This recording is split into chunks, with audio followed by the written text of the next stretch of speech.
Hey everyone, Rascal here. And Mama, welcome to day one of our Disney Princess Week podcast. Today we're looking at one of the most iconic princess movies, The Princess and the Frog. In this modern day retelling, hardworking waitress Tiana crosses paths with Prince Naveen, who is transformed into a frog by a conniving voodoo magician. When she kisses him, she turns into a frog too. So with the help of many bayou friends, Tiana must race to break the spell and fulfill their dreams. Yes. And we were surprised when this came out because it had been a while since Disney had done a 2D animated movie. It had been, at the time, now it's 10 years. Right.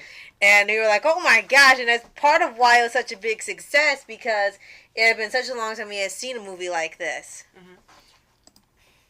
And it was also a wonderful addition to the princess continuity, because she was in another U.S. place, New Orleans. Right. And she was another multicultural princess. Yeah. There we go. I was trying to find a way to say, because they have such a nice variety of lots of different princesses. So she was just a new welcome addition. And the story was really fun, because I remember when we first heard about this movie coming out, you were so excited. And so I knew you wanted to see it because you were really excited. But I couldn't imagine what type of story they were going to tell and how they were going to do it, if they were going to be able to do it successfully. But they hit it on all cylinders, and I know I absolutely loved it. I know you loved it, because immediately you wanted to buy it, and the movie hadn't even come out yet.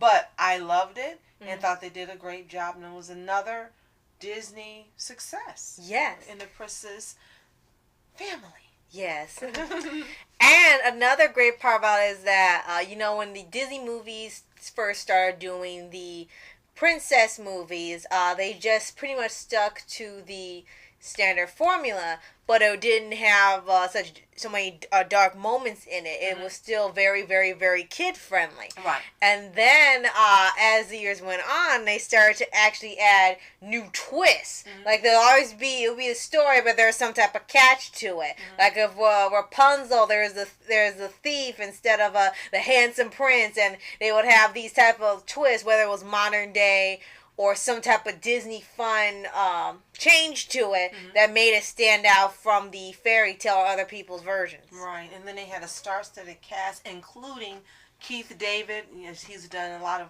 live-action voice acting. Of course, Oprah, John Goodman, Terrence Howard, Jim Cummings. It was just great, and everyone worked. The casting worked for every character. The story was a nice story. The plot was really great. The songs were even fresh and fun, if that makes sense of saying it. Yeah, they were. Yeah, they weren't. Well, usually when Disney makes these type of songs, they always fit the theme. And the older ones, like you said, it was more like they were like really whimsical, like with Cinderella or Sleeping Beauty. And here it had a soul in it, and they were really fun, and it's just like they were really catchy and upbeat because of the theme and the time it takes place. And of course, one of the most famous characters from this movie is Dr. Facile, done by Keith David. Yes. And it was a great performance. But this is what I was surprised at. He was a villain in this movie, and he was, bad in the movie, but he did not become one of the iconic villains in the Disney family. Yeah. Where you have other villains that stick out from other movies like Maleficent and so forth, that to this day are famous villains. And when you have Disney's House of Villains and so forth, you don't see Dr. Facilier. Yeah, it's very odd, because clearly he's still a favorite among fans for Disney villains, and Disney uses him still, so it's odd that he's not put in the lineup with a bunch of other villains. The only times we've seen him outside of the movie would be they had Once Upon a Time, when they finally brought in the Princess and the Frog, but it really wasn't the Princess and the Frog, and they had the villain in there, but he was completely different from what the movie had, or even the storybook. Right. And then the other time would be for Descendants, when they had his daughter, which you kind of wonder how that happened, and somehow he was right in there, but it doesn't seem that Disney does that much with him, despite people wanting to see more. And of course, John Goodman was great as Big Daddy LaBeouf. And he's always yeah. great in those type of roles, so he was absolutely perfect. So I know I've been mentioning side characters, so let's get to the lead voice actor, Anika Nani Rose. Yes, as Tiana. Yes, and she was perfect. Yeah, she played the role very, very well. And it really brought the character to life, as you did with the other princesses. Usually when you have the new princess, you kind of wonder, are they going to be as memorable as the last? Are they going to fit in? And luckily she did. She did a great job.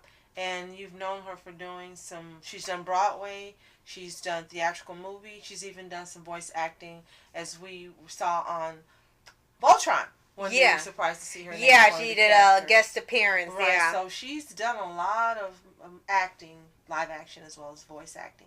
She was perfect for this role. I thought by now, I mean, it's been 10 years now, that there would be another movie or maybe a follow-up, but there wasn't. You read and you know so much information. Do you know why they never did a follow-up to The Princess and the Frog? Which I kept calling The Princess Frog for the longest time. Right. Yeah, like Princess Frog. And then, no, it's The Princess and the Frog.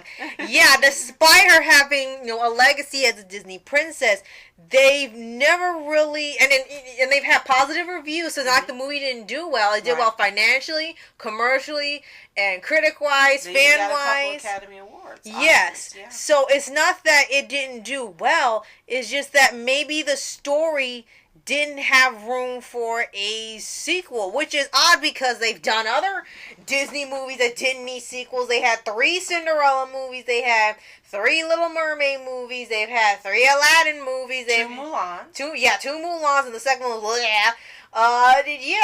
it was really odd. The only other movie that hasn't gotten a sequel was Tangled, which they kind of did now with Tangled the series. So no one really knows. Maybe because how the movie ends, and no spoilers just in case you haven't seen it. Right. Maybe there was no plan for one. How can you continue the story when everything ended how it did? It has the happy ending. Well, you could do a prequel like they do for some movies. And in the same vein, since we're on that, the same was with Brave. I thought there would be a sequel to Brave, and there wasn't. Yeah. So she's not the only princess that hasn't gotten a sequel. Brave hasn't gotten one either, and it's been a large amount of time. It's been a good number of years where you would have hoped that not only this one, but Brave also would have had another movie, whether it was a prequel or a sequel or another story being told. But alas, for some reason, these 2 princesses haven't gotten sequels. Right. Now, we will actually be covering another princess, and we will be seeing about what happened when sometimes there have been ideas pitched around for a sequel or a prequel, and sometimes they just don't get made. Like, should we keep going? Should we leave it stay? And you don't want to tarnish the reputation or something. So we'll definitely be seeing stuff about Brave in a future one, and we'll see what happened to that movie. Why didn't it get a sequel or a prequel or something new to it? And another character that we have to mention, because you used her in a few of your mashups, is Mama Odie, voiced by Jennifer Lewis. Oh, yes. She was absolutely hilarious, whether she's live action or voice acting. Yes. Oh, man. Yeah, she was one of the most memorable Disney characters ever. She was like a magical version of Sugar Mama.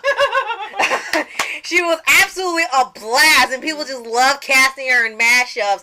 But it's the character, you just really get into this character and the song that she sings in there. Of course, this is bringing back the Disney musicals, which they had stopped for a while. This movie marked the return of them, and they had all the songs were just incredibly catchy, or they were funny, or you had the villain song, which was always the catchiest of all the songs, and each one was just fantastic. Yes.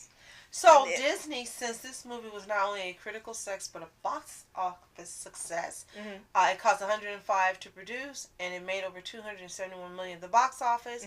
Hey, it's time for another Princess and the Frog movie. Right. But we do have to mention that she is in Wreck-It Ralph 2, or Ralph Breaks the Internet, with all the other Disney princesses, which seems to mean that all these princesses know each other off screen, so it kind of puts you on a different perspective. There was only one thing. We read about how some of the princesses in this movie have been altered for the movie. I don't know if it was considered an update or they decided to change how they look, but we were reading about that. So yes, some of them kind of appear in the movie, but some of them kind of don't appear in the movie because they look different. Right. I get what you're saying. Right, and Disney actually ended up changing it back to looking more like the original respective movies because there was such a backlash towards it. They actually went back and changed a little bit. They only changed, like you said, to update it, but they went back because too many people were furious over that and saying this was not necessary, it wasn't accurate. Right, so. I think for all the princesses, however they appeared in the movies, is how they should have stayed. Now, I do understand how sometimes you explain to me because of the type of animation, the characters look different. Yes. So, that could have been it. I don't know, since we haven't seen Wreck-It Ralph Breaks the Internet yet. But we will be seeing it soon. Yes. So, yeah, that is our first princess of the week. And we chose the princess movies that we love.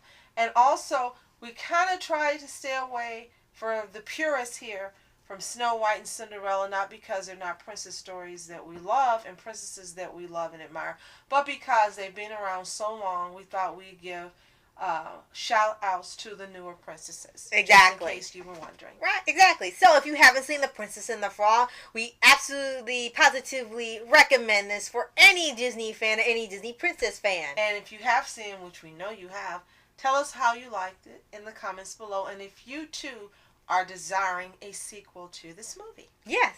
So, thank you so much for watching and tune in tomorrow for our next Disney Princess podcast. I'm Ask Entertainment. And I'm Mom Entertainment. Have a toontastic day. Peace. And reporters sitting flashing lights, trying to walk around, man, who the hell are you? What you wanna do? Well, man, it's on you. Man, it's on you. Met her in my dreams, she was my queen. A castle in the mountaintops, rivers and streams. Plucking sunlight from the sky in my pocket, give it to you later on in the form of a locket.